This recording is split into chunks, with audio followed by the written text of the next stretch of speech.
I pay my obeisances to my spiritual master, Srimad Jagadguru Sudarshan Acharya Ji Maharaj. I pay my obeisances to Lord Sri Ramanuj.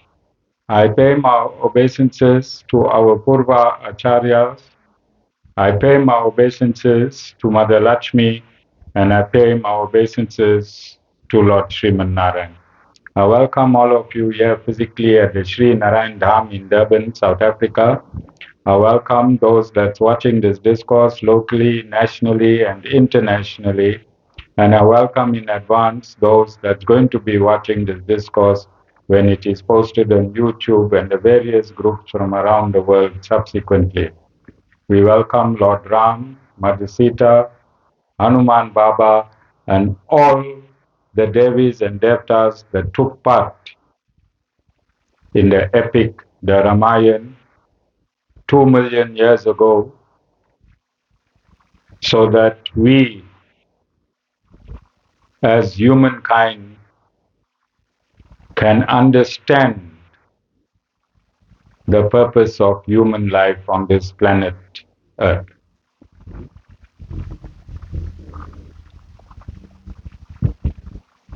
Yesterday, away distraction. Yesterday, I said today we're going to discuss Mantara. And earlier on in the Bhagavad Gita, I said that the Bhagavad Gita is embedded in every living entity. And it is initially through epics like the Ramayana, like the Mahabharata, where we prove scientifically this is a material world. This world we are living in is a material world, is not a spiritual world. So we have to prove to you through material science. Through material science, that this is the absolute truth. So, God is the essence of all knowledge. The Supreme Lord is the essence of all knowledge, which means all knowledge, material, spiritual, emanates from Him. We have to establish that point, number one. Number two, God don't trust man. And that is why in Sanatan Dharma, God has given all the knowledge Himself. God has given all the knowledge Himself. Then He incarnates partially in every Dwapara Yuga. At the end of every Dwapara Yuga, and He compiles the knowledge that He has given you either directly or indirectly. Direct knowledge is the Bhagavad Gita. Direct knowledge is wherever the God, the Supreme Lord, has spoken Himself. Indirect knowledge is where He has given you knowledge through sage and saints, through sages and saints. Either direct or indirect, He Himself incarnates as Veda Vyas. Veda means knowledge, Vyas means compiler. Vyasa means compiler. He appears as Veda Vyas and he compiles all of this knowledge that he has given. And not only that, he comes in the Ramayana and he enacts. He enacts the laws that he has given. In criminal law, what do we call that, Jessica? Decided cases. In criminal law, before a sentence is passed, Constitutional Court judges, Supreme Court judges, High Court judges, and Magistrate Court judges, before they make a judgment, they go and eke out decided cases and they give a judgment based on the decided case. And the decided case in Sanatan Dharma is the Ramayana and the Mahabharata, where the Supreme Lord Himself descends into the material universe and he lives the cosmic law that he has promulgated. He lives the cosmic law that he has promulgated. Unfortunately, our own Rama, you all know our Rama, not Ram, our Ramaphosa. You all know Ramaphosa? Our Ramaphosa in South Africa has hidden money under his settees. And we never see Ram of the Ramayana do that. So our Ramaphosa his parents supposed to keep his name Ravnaphosa. Yes, he's involved in a lot of shady deals. If you watch the Matlanga Commission, ad hoc committee, his hand is everywhere. Ravnaphosa's hand is everywhere. All right? And I think I'm the first South African giving him the name Ravna Phosa.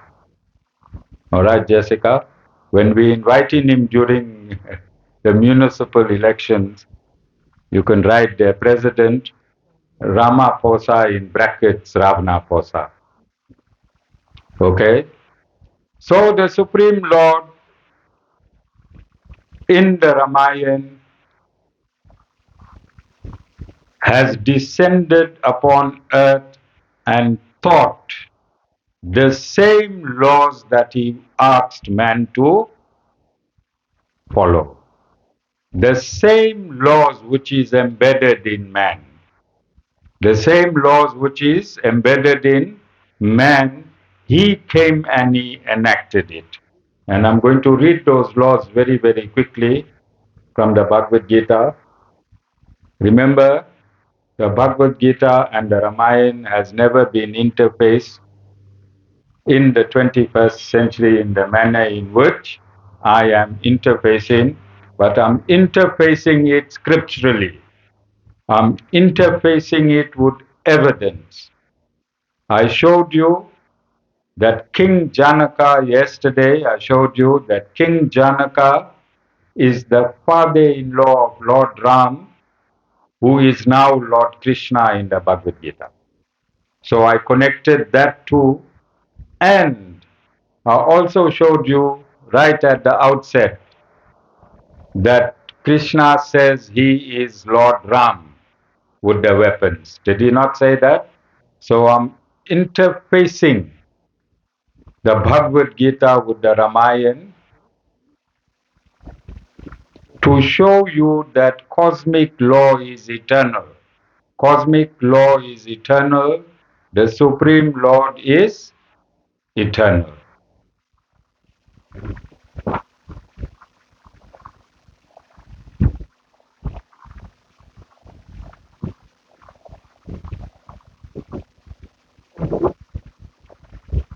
You all saw me and my disciple?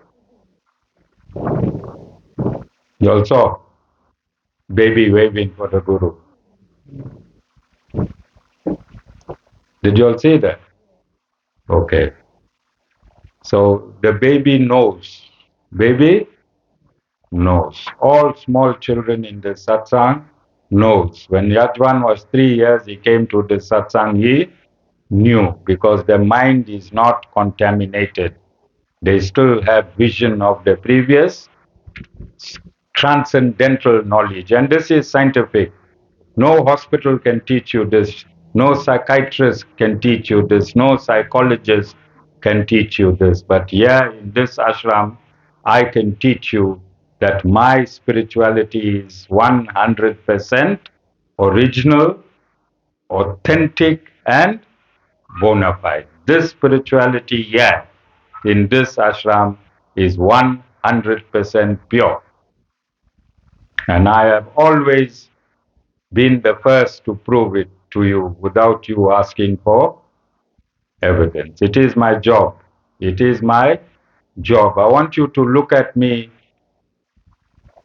as a constitutional court judge, Jessica, judging through cosmic law.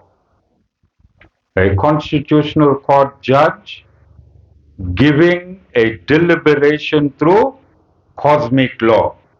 And I invite all of you, I invite everyone who is within my transmission. As I run this discourse, you can run it with me. You can go on Google and verify whatever I am saying, whether it's true or not. And this is the first, the Sri Narayan Dham is the first to offer the world, the first to offer the world to participate in the understanding and explanation of the cosmic law of this universe in real time. In real time.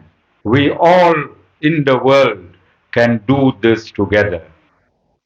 Nobody has to ever think that thought need not cross any mind whether what this guru is saying is true or not true.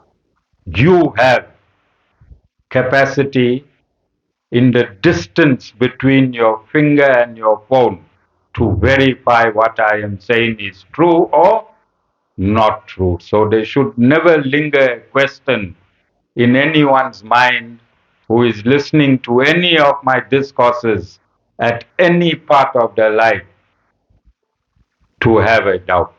To have a doubt. So I am similar to a constitutional court judge or chief justice. I'm giving you a deliberation on Sanatan Dharma. I'm giving you a deliberation on Sanatan Dharma after realizing all the verdict imports myself. After realizing all the verdict imports myself. And this is why I can confidently give you this information and confidently state to the world that no one can refute one sentence of anything that I say in my discourse. There is not anyone born in this world to scripturally refute one sentence that I give in my discourses. I'm boldly making this on an international platform. You understand, Nirali? When you go home, whatever my guru has stated is the absolute truth. You understand? And no guru has made this declaration in the world. No preacher has made this declaration in the world of any religion. No preacher, either from Islam, Judaism, Christianity, or Sanatan Dharma, no preacher has made this declaration that nobody can prove me wrong scripturally. Yes? So I'm making this declaration, and week in, week out, I ask my media group, is there anything for me? And always nothing. And there will always be nothing because nobody has any substance to discredit anything that I am saying. Nobody will ever have substance to discredit whatever I am saying. Because if you're preaching God's word, then you must have the confidence that I have. Because God is absolute, His word is absolute, and my preaching has to be absolute. Yes or no? Logic, common sense. Do you have a need to have a PhD to understand me? Just logic and common sense. So as our discourse is moving, I'm going to be interacting with scriptural injunctions, and I invite everyone who has capacity, who has data, who has a cell phone, to go into Google, punch in what I'm talking about, go into AI, various AI platforms, go to Gemini. I haven't been there, I don't know how to go there, but I am aware that every information that exists, every scripture that exists, Google, it's on Google, it's on AI, it's everywhere. It is everywhere. And I'm going to make a second statement today. And that statement that I am making is that today, what is the date today? 22nd of April, 20, March. Ram knew that because it's his birthday today. All right. This is the only time he corrected me because it's his birthday, 22nd March 2026. And I am stating that the only spiritual institution in the world today that can give you 100% Sanatan Dharma is the Sri Sampradaya. The Brahma Sampradaya has collapsed. The Brahma Sampradaya has collapsed. The Kumara Sampradaya has collapsed. And the Rudra Sampradaya has collapsed. Their gurus from that Sampradaya, the three Sampradayas I have mentioned that have collapsed, have text tortured the Vedas, and they have no more relevance. They have no more spiritual relevance. And I explained earlier on, the Supreme Lord is energy. Energy has frequency. Frequency is absolute. For you to connect to that frequency, you and that frequency have to be mathematically correct. Yes or no? Huh? For you to connect to East Coast radio, you must know the frequency of East Coast radio. And when you know that frequency of East Coast radio, only then will East Coast radio be broadcast to you. Yes or no? Similarly, in these four sampradayas, there was a frequency. These gurus of those sampradayas change the frequency. When you change the frequency, can you connect to your station? So Lord Srimad Narayan has four frequencies. The Sri Sampradaya has one eternal frequency. The Brahma Sampradaya has one eternal frequency. The Kumara Sampradaya has one eternal frequency. And the Rudra Sampradaya has one eternal frequency. All those frequencies must go to the Lord Sriman Narayan station. All those sampradayas must go to the Lord Sriman Narayan station. The Brahma Gaudiya Sampradaya has replaced Lord Narayan with Radha Krishna. What happens to the frequency? Collapses. What happens to the frequency? Collapses. The Kumara Sampradaya, same story. Radha Krishna. What happens to the frequency? Collapses.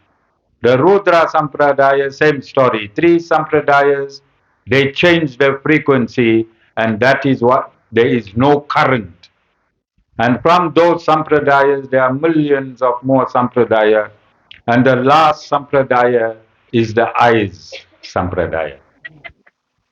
Currently, at the moment, there is the eyes sampradaya. You look into my eyes, I look into your eyes. Wasn't? And as we saw our great friend Casey and Vishwananda looked into each other's eyes. And what you think they saw? Imagine Casey looking into Vishwananda's eyes and Vishwananda looking into Casey's eyes. What did they see? Mirror image? Yes, two narcissists. Two narcissists. Okay? So, from time to time, we have to call out. If you need to call in righteousness, then you have to call out unrighteousness. Yes or no? Because righteousness and unrighteousness cannot live hand in hand. You either righteous or you either unrighteous. You can't take that too. So if I'm calling in righteousness and seated where I am today, if I do not call out unrighteousness, then what is the value of my preaching? Nirali, if I say don't steal, and I must give you an example who's stealing, I must show you who's stealing so you'll know why you shouldn't be stealing. That is why we have divine and non-divine. Divine and non-divine. So every now and again, God comes down and He sets the precedent, not the Guru. Who sets the precedent? He. Just like how the decided cases is set by real cases, God come down in reality and He sets all these cases. Then it is the Guru's job to assimilate all the cases, both righteous and unrighteous, then sit here on the Vyasasana, connect to Vyasa Deva and give you the absolute truth on how to live in this world. So look, Bhagavad Gita, 5,120 years ago, Ramayana, 2 million years ago. How long? 2 million years ago. Eternal instructions don't have a date and time. If something is eternal, it doesn't have a birth date and a death date. If Vedic knowledge is the essence of the Supreme Lord, the Lord is eternal, the knowledge is eternal, time frames is only for humanity. Time only exists in the material universe. All of you understand? So I'm going to quickly read chapter 16.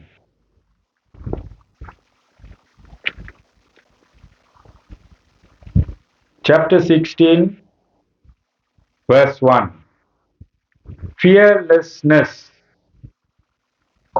purity of mind, devotion to meditation on the knowledge of the self,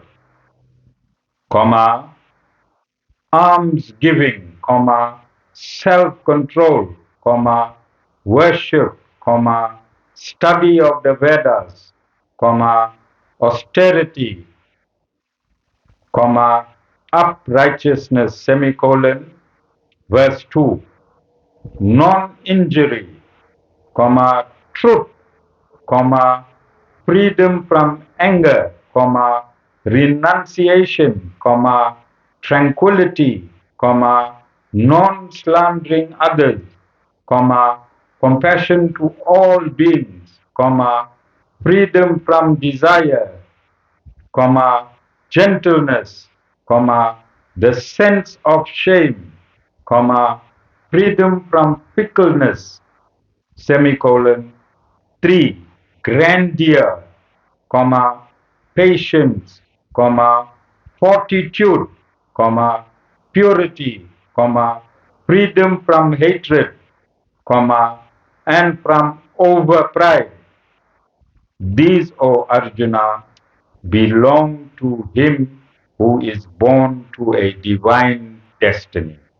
You heard nicely? Okay. Then let me read the next one. Verse 4, chapter 16, verse 4. Pomposity, comma, arrogance, comma, self-conceit, comma, wrath, comma, rudeness, comma, ignorance, O Arjuna, belong to him who is born to a demonic or demoniac destiny. So when I say demonic or demoniac, or when I call you a demon, then people think I'm mistaken because a demon must have big ears, big round eyes. You know, those two people's eyes I spoke about just now. Eyes, fangs.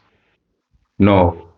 A demon is a person in whom 51% of negativity exists. Even I'm the Guru, I'm not 100% positive. But who lives with 51% negativity all the time is classed a demon. And who live more than 51% of positivity all the time is cast as divine.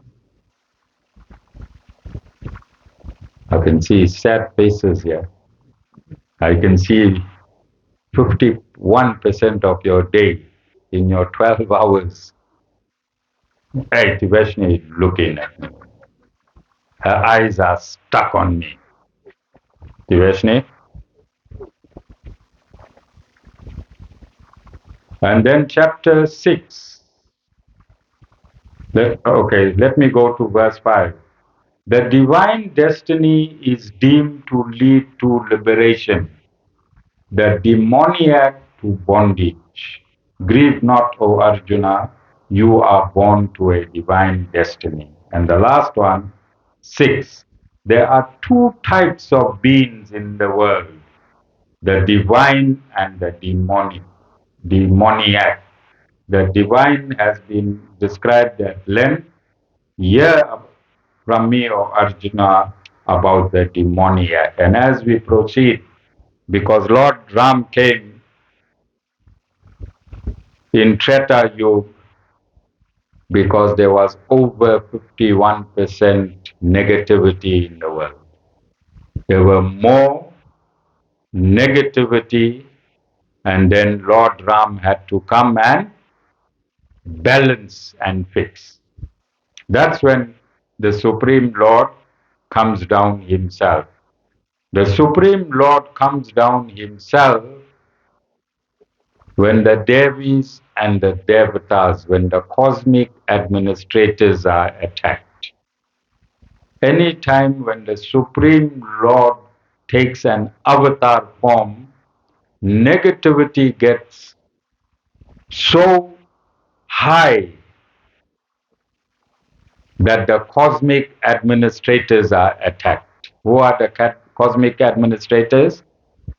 The Devis and the Devatas. That is when the Supreme Lord takes his descent. When negative activity becomes high and where man is attacking man, then gurus take the birth. Bona fide spiritual masters take the birth.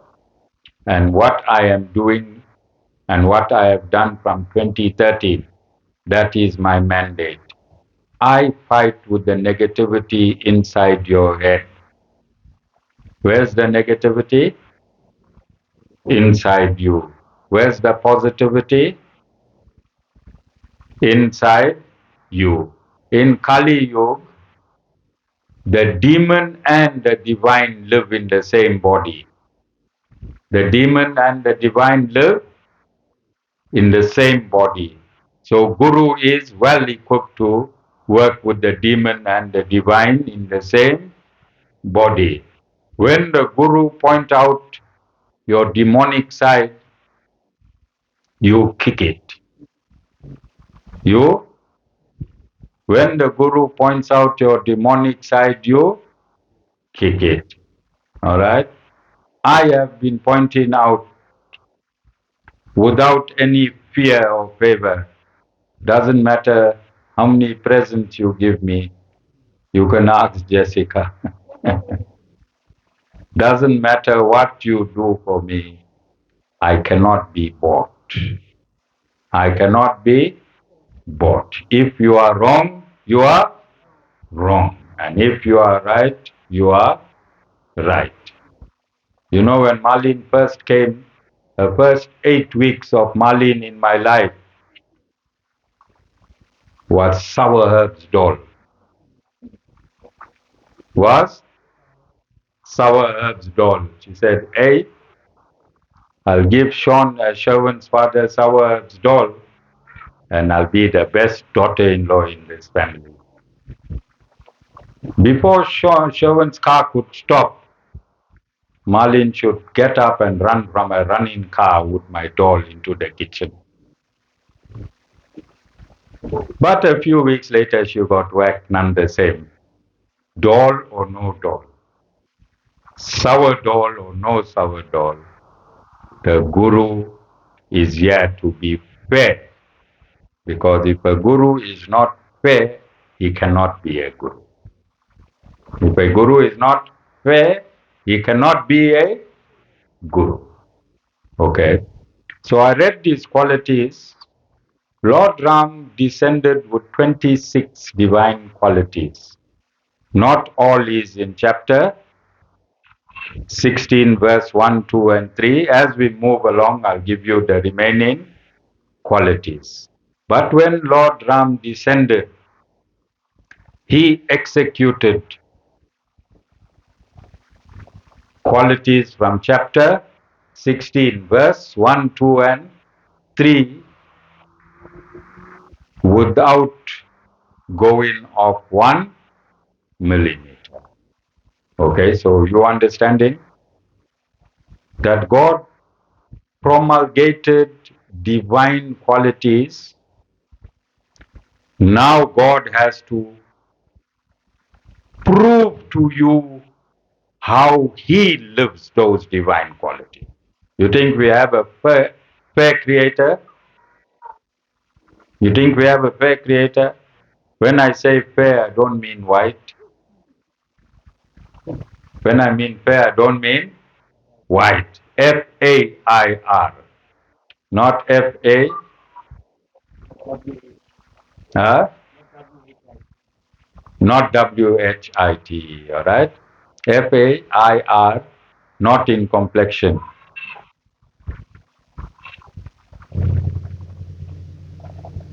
When you get information like this, did you know God came, lived on this planet, and suffered all what you are suffering as a human being? Did you know that God suffered exactly like you? Huh? No, you didn't know. When you knew, Jessica? At which point in your life you knew that God suffered exactly like you? You understand? When you hear that God suffered like you, what logical conclusion must you draw?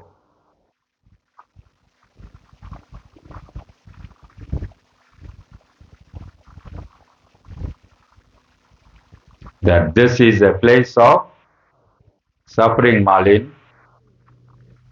No matter how many satsangs you come to, you're still going to suffer. Because Lord Ram came to planet Earth and he suffered. This place is a place of suffering. No matter who you complain to, Malin, no matter how much you complain to, Malin, your suffering will never stop. I'm not making you suffer, Malin. Lord Ram, he himself is teaching the world that this universe is a place of suffering. But he's also teaching you how to live through the suffering. The most important takeaway from the Ramayana week must be that whilst you're suffering, how you must live through that suffering. That is where our problem is. Our problem is we are suffering and we have no solution to our suffering. The solution to suffering is to leave the suffering to the Supreme Lord and you just live your life. Donate your suffering to the Supreme Lord. It's called surrender. Because no matter what you do, the suffering is still going to be there. If you hand over the suffering to the Supreme Lord, then you are mentally free. And every time you think, why am I suffering? Then you think, oh, you tell the thought to leave you because in the morning you surrendered the suffering to the Supreme Lord. Every morning when you get up, you go on your knees. You don't have to bath, you don't have to do arti, you don't have to do any prayers. And I'm here to tell you, God is not interested in your prayers. God is not interested in your rituals. God is not interested in your religion. God is not interested in any acts of worship. God has no interest. God has zero. See here? Zero. You can perform how many rituals you want. You can fast however long you want. God has no interest. God has zero interest. God only has one interest. This universe was created because you abandoned your surrender to God. God sent you here to surrender to Him. God sent you here to, that is all. That is all. You can do how many halwa puris. Ruki, where's Ruki? You can go round and round all the murtis in every temple in Phoenix. When you're tired in Phoenix, then you can go to Suren Bhai's temple, where he's the chairperson. All that will never help you. It never helped Suren Bhai himself. Yes? You can then when you're tired of Phoenix, go to Verlam, Navin. Verlam is next. When she's tired of the North Coast and the South Coast. Then she can go to that big Vishnu temple, Vasan, where your friend Ram was the chairperson for I don't know how many years. Uh, that temple got a huge Hanuman Baba and Lord Narayan below Hanuman Baba. Structurally illegal and fraudulent according to Sanatan Dharma. You can't take the cosmic administrators and make them higher than the president. Can you? So this is what I'm saying. You can do all that, and Hindus are doing all of that. They are running wild. They are running wild. They are giving saris. They are giving blouses. They are doing, God only knows. Oh, God only knows. And that is why God sent this Guru down. God said, Acharya Sham Ramanuj, I cannot come down. I'm tired of these people. And that is why he sent me in the military.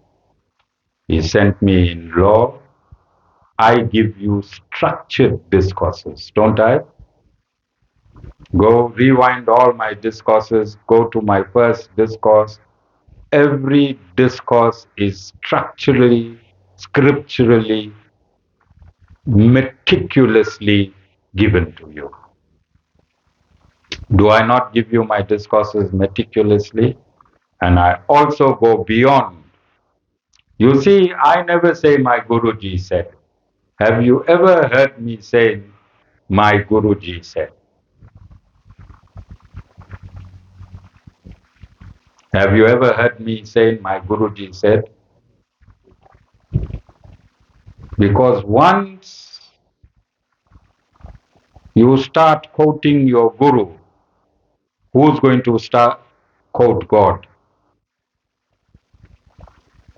Who must you quote? I don't want you all to go in the world, Nirali, dig somebody's eyes out and say, Acharya ji said. Nirali, I know she likes to do that every now and again. Eye out, Acharya ji said. No, Lord Narayan said, my Acharya ji informed. Does it make sense? Does it make sense? Okay, so I'm going to go. It's still early now, only 5 to 12, Anil. Yeah, very early. We got a long way to go. This ashram only, this course only ends at 4. Anil? Only 5 to? Because I'll tell you a small story. When Anil was relocating the fan, he said he had to put the clock up, Vasan.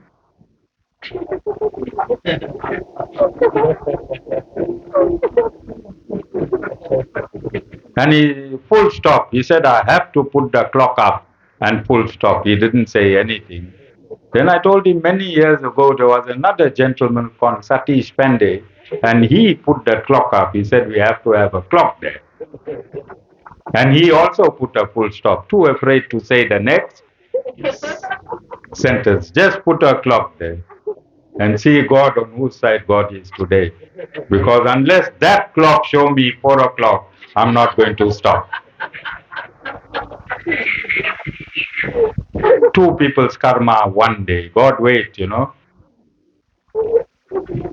God waits. Okay. So I want to go. I don't think Mantara, I'll have enough time for Mantara on a weekday because the weekday satsang, I like to give discourse half an hour most and 10 minutes on the Ramayana or 15 minutes on the Ramayana.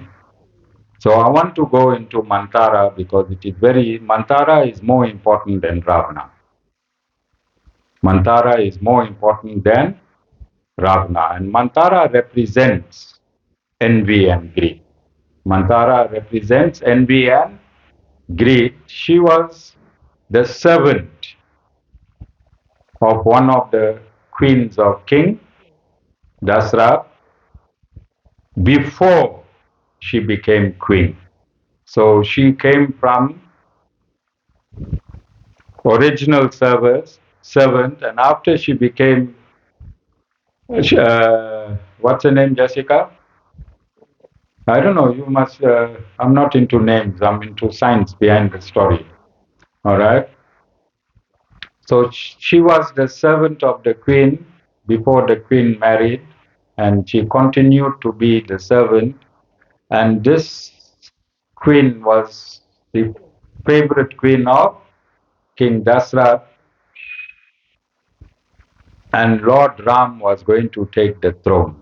Lord Ram was going to take the throne. So everything was working well, everything was right. Ayodhya was a divine place. This is in Treta Yuga, not Kali Yuga.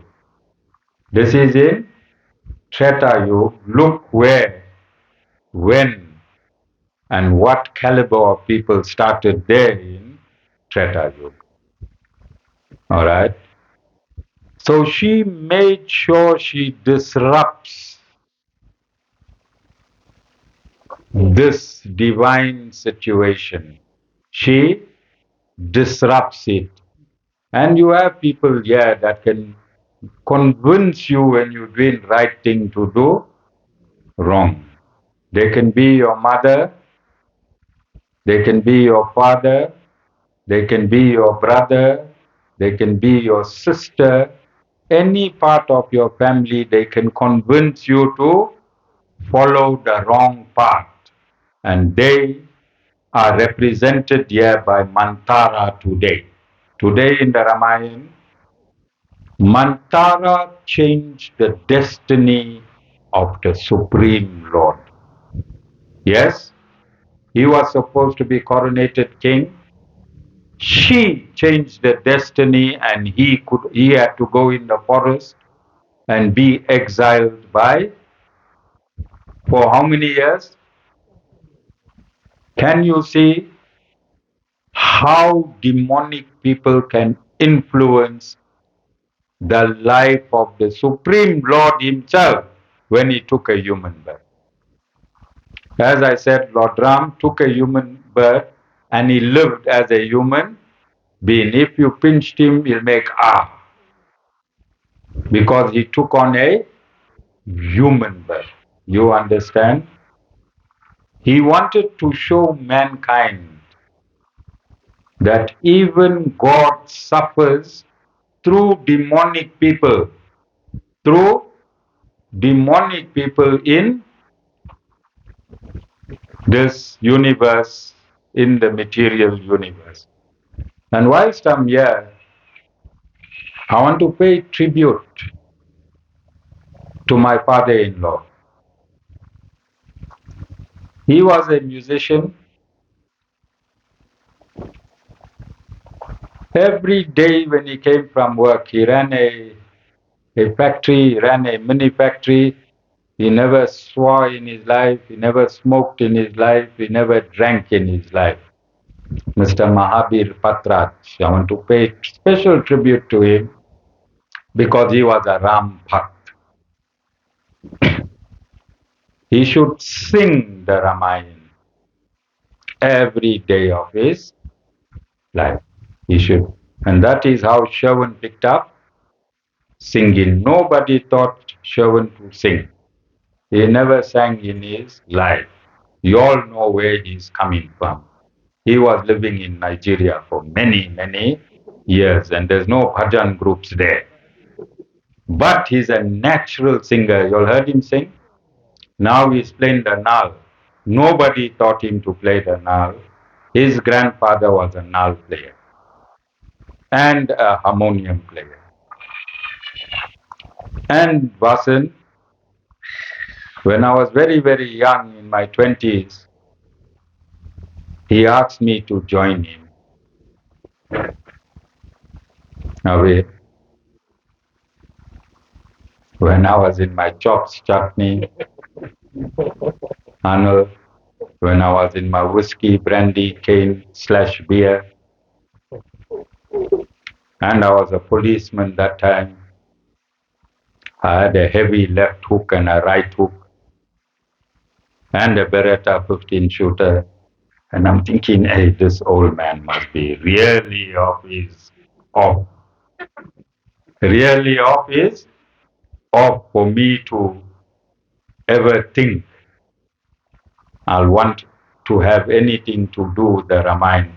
At that point in time, I was an atheist. I had absolutely nothing to do with the Ramayana. But I remember him. Myself, Mataji had over 1,000 fights, big ones.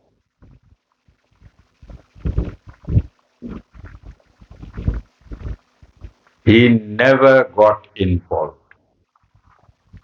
And every time we went back together, he only had one sentence. I hope this time you all make it. What a gentleman. What a gentleman. Because sometimes he came and picked up Mataji. She didn't change the eye, different color, but she had blue eyes and red face. But the father never said a word. He picked up his daughter and he took his daughter. So on one side, my father-in-law was a absolute gentleman in every part of his being. In every part of his being. But his wife was Mantar. His wife was Mantara. She told me, I'll make you eat from the bin.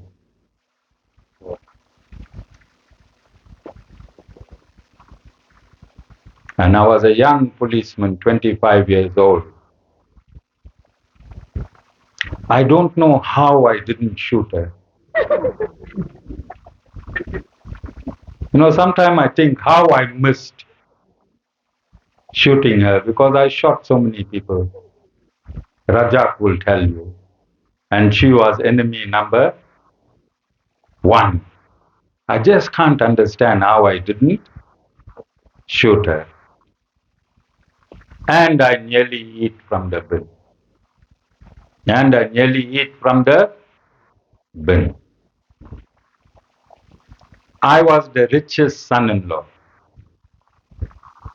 I was the fourth son-in-law, but I was the richest son-in-law. While the three son-in-laws were living in outbuildings and had push-start cars, kick-start cars. I had a brand new car. I had a duplex. Mataji was living like a queen. Every technology, my furniture was brand new. My DVD, the latest. Everything I had was the latest. And I also had a fully fitted, fully equipped bar.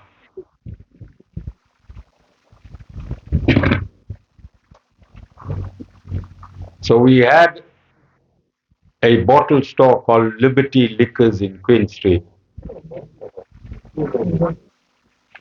Because Satish Bhai, if I took a bottle 750 ml and I wanted to drink like JR from Dallas, those containers, decanters. So the 750 ml shouldn't fill that 1 liter decanter. So I used to go and buy from Liberty Liquors 1 liter. So I had 1 liter white, 1 liter light brown, 1 liter dark brown.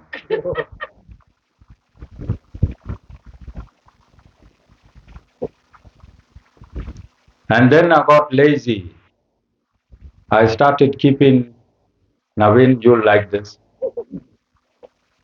I started keeping bottles under my settee. So if I'm sitting there, I'll have a shot from that bottle. If I'm sitting here, I'll have a shot from that bottle. You understand? That's where I was in liquid spirituality. I was a king.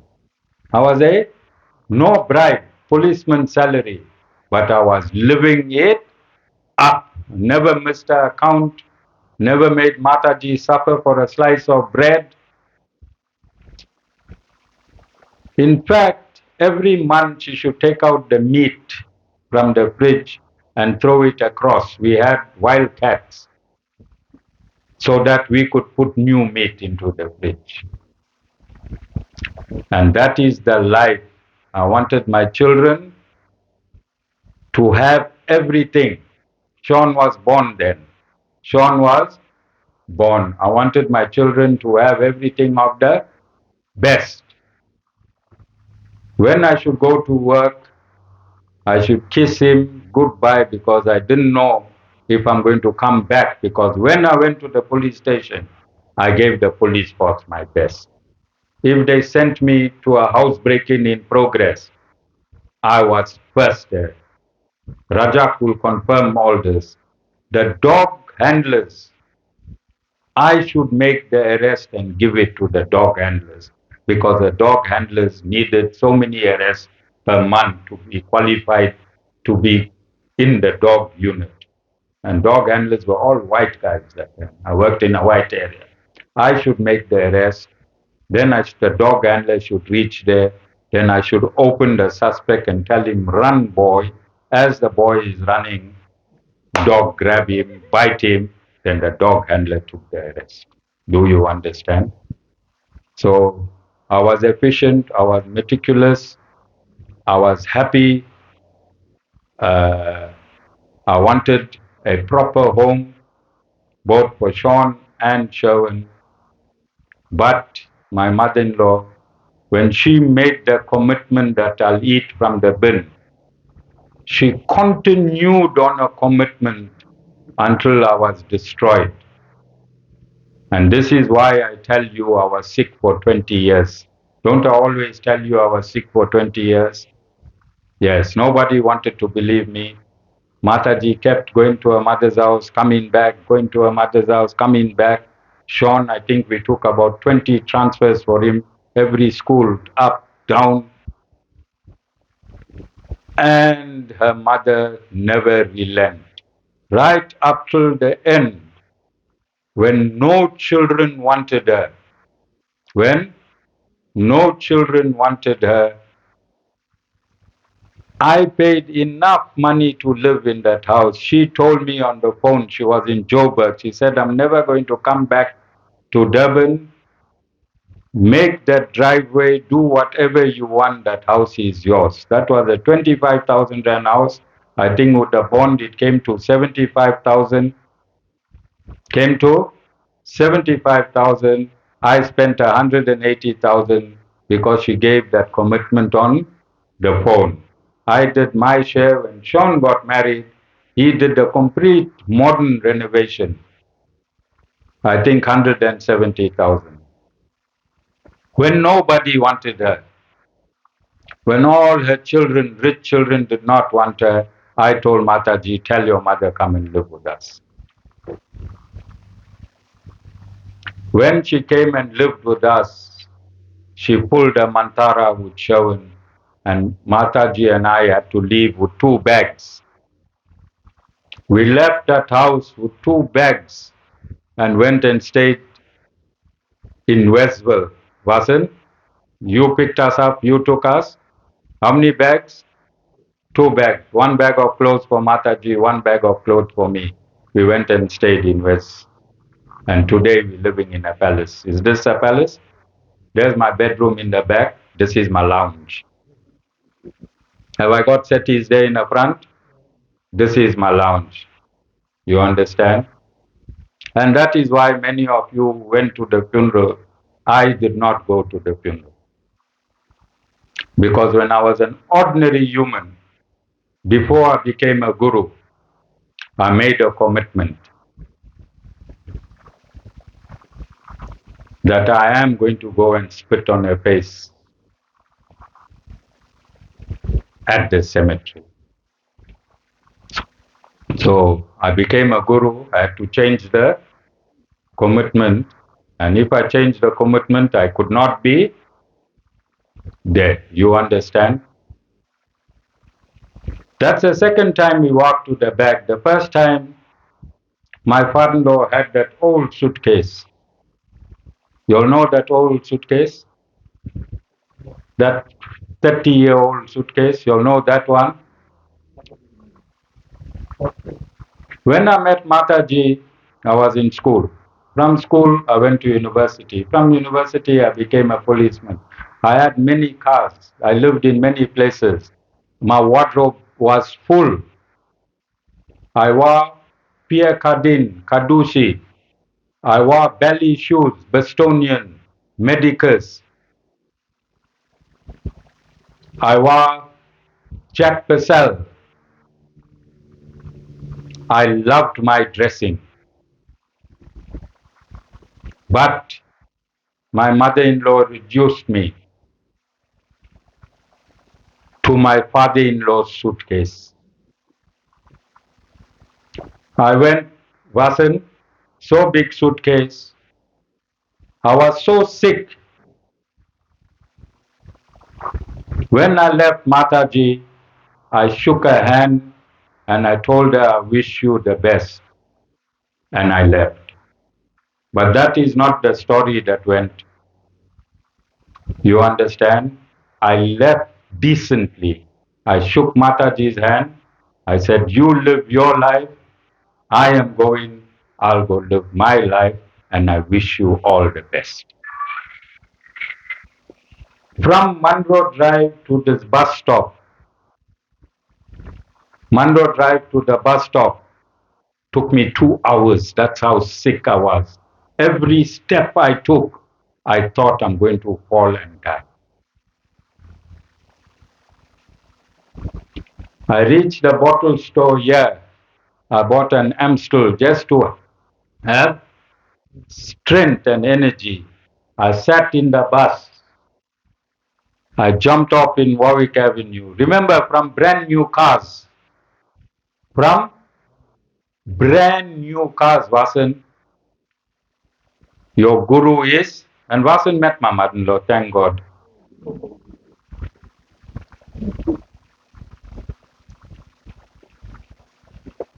I am walking like a dead man, and I'm only 30 years old. I'm only 30 years old. I walked like a dead man from here to the Chatsworth bus, went to Chatsworth, went to my mother's house, and that's how it landed. I'm saying this. This is my life. I went through. I had a mantara in my life. And subsequently, my two sons got sick. When I was a guru recently, and I sent my two sons somewhere because they wouldn't believe me. They wouldn't believe me. And that person speaks the absolute truth. That is why I sent my sons there. And that person told both my sons that that person who made them sick wanted to get rid of my generation.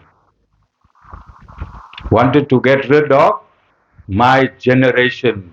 The hatred was so much that I mustn't live and my two sons must not live, so the generation is stopped.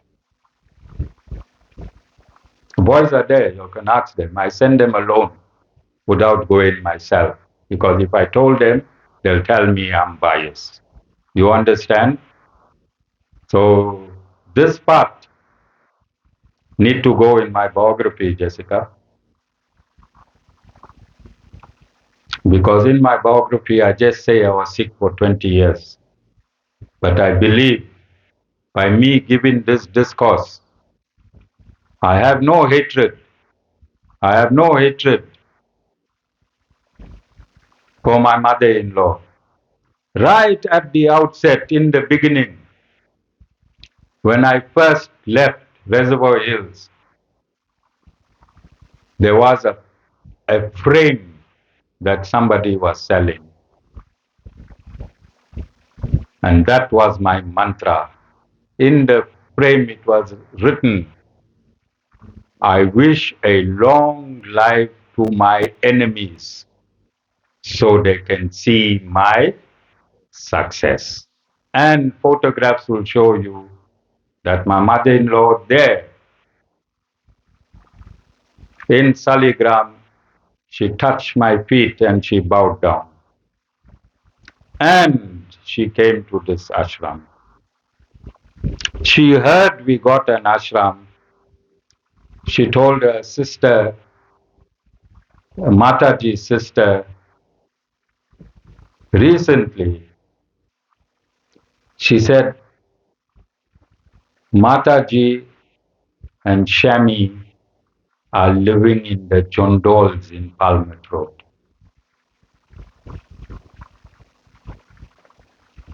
When she was 4 quarters dead, she still wanted to kill me. Not 3/4. When she was 4/4 dead, she still wanted to kill me. But God brought her here and she saw this place. You understand? And this is a warning to all those parents who interfere in their children's marriage. All those mothers and fathers who interfere in the children's marriage and try to make another outcome. Your son-in-law will become a guru.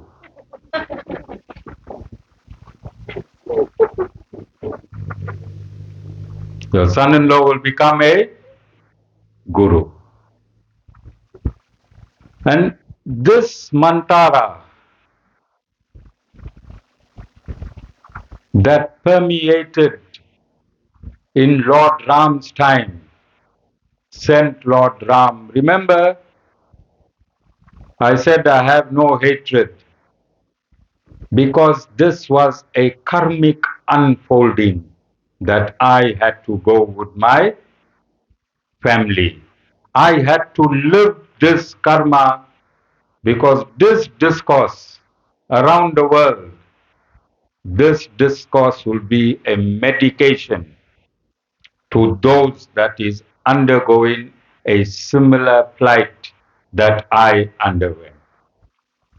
And this is why when my devotees ask me, those that got children married, I always advise them, Jessica, leave them alone.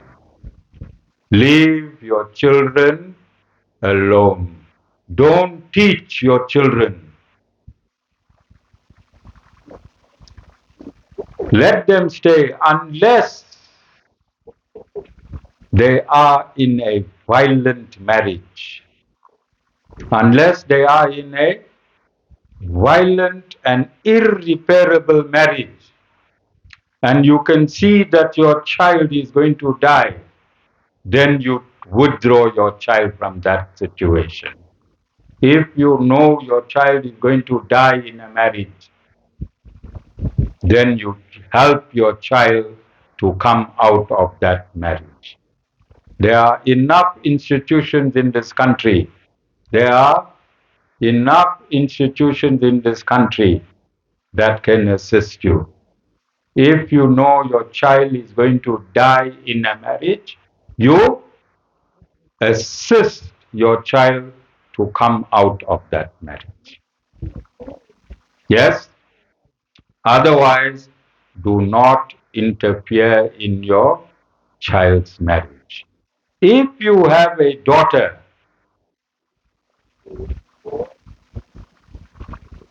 then as a father, you cannot control your daughter in a marriage. It is demonic. It is demonic of a father in Sanatan Dharma. In Sanatan Dharma, it is demonic of a father to control his daughter's marriage, because in a Sanatan Dharma wedding, the father gives the daughter away. Father hands over the daughter. The daughter follows the father in law.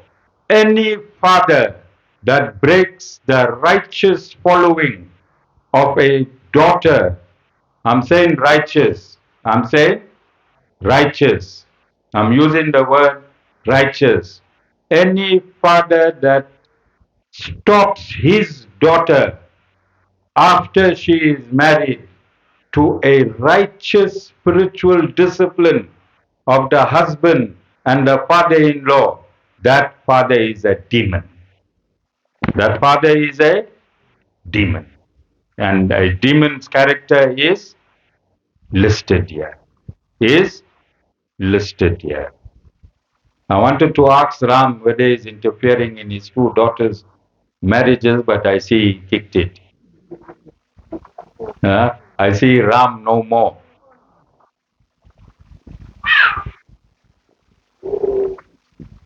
Ram, do you interfere in the marriage of your two daughters? Not one day. And if they come crying to you and this story, that story, what you do? Okay. Ram said, for those fathers that keeping their daughters, Ram said, married daughters must go, and both Rams are saying this, Lord Ram and my devotee Ram. Both the Rams are saying fathers shouldn't interfere.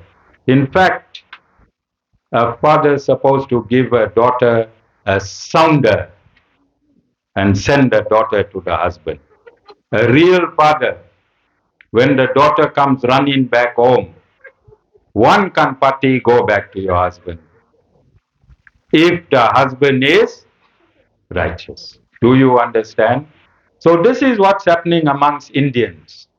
Mostly amongst Indians, mostly amongst Sanatan Dharmis, there's always interference in the marriage of either the son or the daughter-in-law. Daughter-in-laws are bad, son-in-laws are bad. You understand? And we need to come out of that mindset. We need to come out of that mindset. Yeah, seated in this ashram. I didn't go to Sean's house for 2 years after he got married. I didn't go to his house for 2 years after he got married. And up till today, I have not interfered in his marriage. Up till today, I have not interfered in his marriage. But when the marriage takes a toll, then as a father, I have to be in fault. Do you understand? I never take a needle and poke it here, there, yeah, there. And same with Sherwin, no needle, I'm not poking here, there, or anywhere. All right? All of you understand?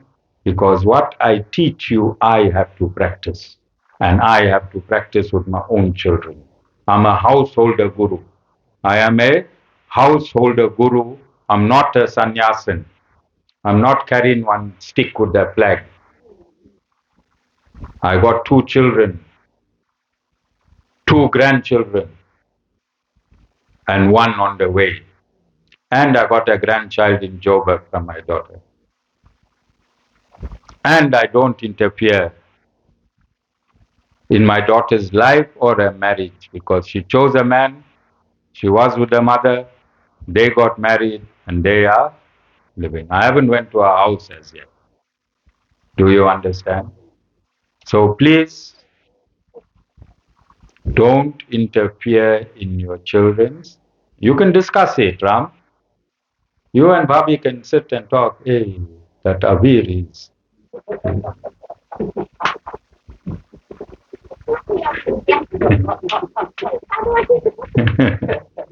Ram, you all can discuss it as parents. You all have a heart. You know, you all are human. You can discuss it at home and leave it to God. What you do? Avir abusing your daughter? Discuss it as mother and father. In the morning, go leave it at the Guru's feet.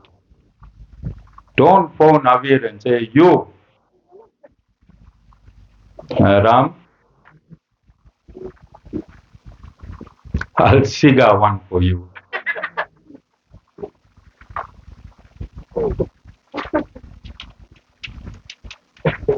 Ram, don't do all that. Leave it to God. All right? Otherwise, you know who suffer? Yajvan going to suffer. Who's going to suffer?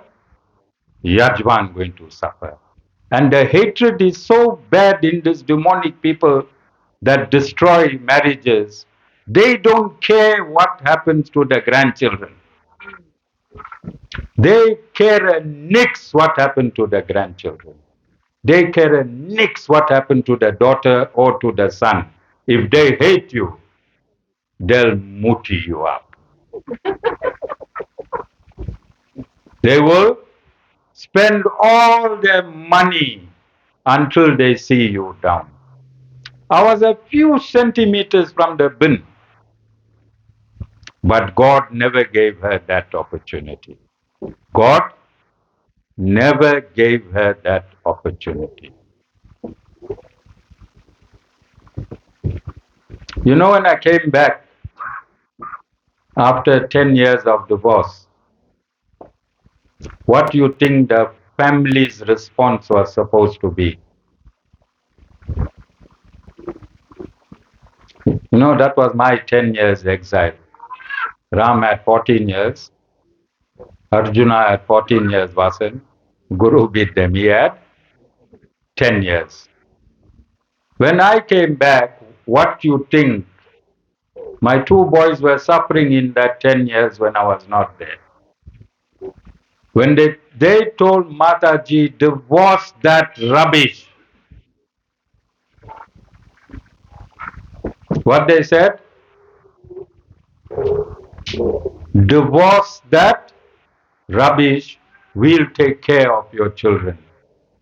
In the 10 years, they did absolutely nothing for the children. When I came back, a respectable family, what you think? Leave what happened, the fact that we reconciled, the fact that the children's father is coming back. What was their response? How they supposed to respond? Huh? Welcome, isn't? Nothing. The youngest son-in-law, he made an appointment to see me. The youngest son-in-law, he made an appointment to see me. And I was so excited, I said, hey, what a big welcome into the Mahabal family. You know what he told me? That nipper, he said, I give you 3 months to start work.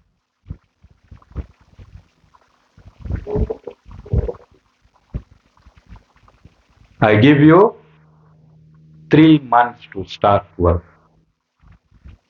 First sentence. How demonic. Huh? And to speed up the divorce, Mataji's younger sister had an affair with a lawyer. Jessica, the lawyer came and served me the divorce papers. Look at that transgression of law. He came and served me because the sister had an affair. So these are things I wish nobody in the world suffers. These are things I wish no one, not even my greatest enemy, must suffer. I was a policeman. I was a high profile man in society. Satish Bhai, I was a high profile man in society. To whom could I go and complain? To whom can I go and complain?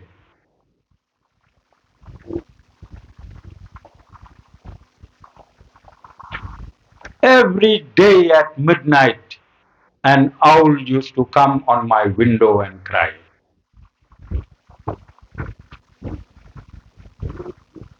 For years and years, every day at my window, an owl used to. And you know, I'm scientific. I'm a policeman. So somebody referred us somewhere.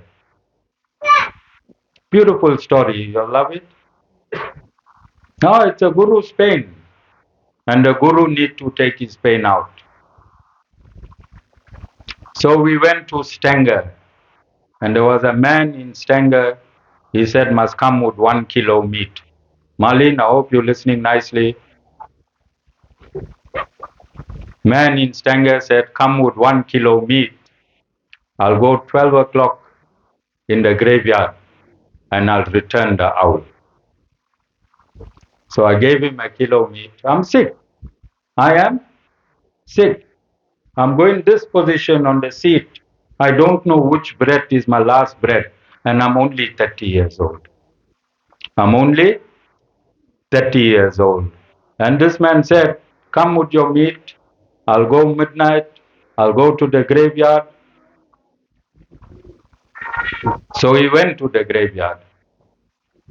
Next day, I told Mataji, phone your mother. She phoned her mother. And her mother said, hey, I don't know what one owl is crying here from last night.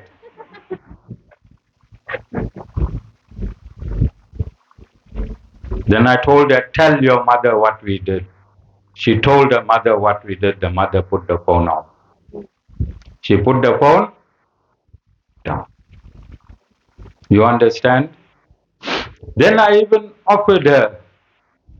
I went to her because I'm educated. I'm coming from the military world. I have education. It's not for me to believe these things. I must verify it, isn't it? So I asked her to go for hypnosis. I said, I'll pay for hypnosis. I'll take you to a place. They'll hypnotize you and you'll say all what you did to me. She phoned downstairs. I wasn't in the police force that time. There was a gangster in Victoria Street. She phoned a gangster to come and have me removed from her shop. If I accuse you, Avir, and I say I want to put you under hypnosis, what you'll say? Yes, put me. I never do these things. So I'm just saying, I'm concluding. I want this truth to be out there. And I want this truth. As I said, my mother-in-law was part of the Lord's karmic plan. Like Mantara was part of the Lord's plan. If Mantara did not interfere in the crowning of Lord Ram in Ayodhya, he wouldn't have killed Ravana. So my mother-in-law was part of the Lord's divine plan for me to live my life in such a way that today I can heal the world because I experienced it myself. It was her karma to be Mantara. It was my karma to be this son-in-law. Do you understand? And I'm saying, seated here, when these things were happening to me, I had another view because I was looking through my mind. But now, when I'm looking through my soul, then it was all God's divine plan. Everything that happened in my life was God's divine plan so that I could sit here today as a bona fide spiritual master. But this is a warning to all parents who interfere in the children's marriage that they must stop interfering. They must, or else the damage is not only against the daughter-in-law that you hate or the son-in-law that you hate. The damage is collateral. Look at the damage on my side, affected Sean's wife, Sean's children, and now Sherwin has a wife. See how big the damage is. One person's hatred. See how many lives can get destroyed. So those people that have demonic parents, you all know what is demonic. Parents with negativity, worrying about what you cook in, how your husband is treating you. That kind parents, if you have, leave your parents and run for your life because they're not interested in you. Because in all of this, Mataji is a daughter. and Mataji also suffered. If she loved Mataji, she wouldn't have allowed Mataji to suffer. I suffered, Mataji suffered, my two children suffered, their children are going to suffer because this is how collateral damage is. So all parents should leave. Once you give permission, leave them. But if your child is being abused, if your child is being abused, then you have a right to ask them to withdraw from that abusive marriage. No marriage should be abusive. Aware? Doesn't matter you the guru. No marriage should be abusive. Nobody should get abused in a marriage. If your child is being abused in a marriage, whether your child is a son or whether your child is a daughter, go through institutions. There are institutions in this country, Jessica, and come out of an abusive marriage. You think that is fair advice? In Sanatan Dharma, marriage is supposed to be forever. But in Kali Yuga, I just read a verse. Maybe I'll read it tomorrow, no time. In Kali Yuga, you have to be very, very careful. Very, very careful because both men and women are degraded. They only marry through infatuation. They do not consider long life, long term children. So, this is my advice. And we have been stung. This family, my family, have been stung. I have been personally stung. I see Sean has not been in a good marriage. I hope Shawan and Malin is listening so that they can learn from all these mistakes made and just concentrate on the marriage. As I said, I don't phone Shawan and tell him, hey, you must tell Malin this, you must tell Malin that. But only if Shawan comes to me, then I'll give him advice. Like Sean came to me and I gave advice. Although I'm a guru, I can enforce some big rules. Yes or no? Satish? Yes, but I've not. I've given Sean his freedom and I'm giving Shawan his freedom. I told Marlene, when we met Marlene here on the first day, I told her, I would like you to be part and parcel of this ashram. First day when I met Ashni, I also told Ashni, I would like you all to be part and parcel of the ashram. I never told them, you all must be part and parcel of this ashram. And I told Marlene, please, whatever you do, don't hold my grandchild to ransom from me. I want free access to my grandchild. And I also told Ashni the same. Jai Sriman Narayan.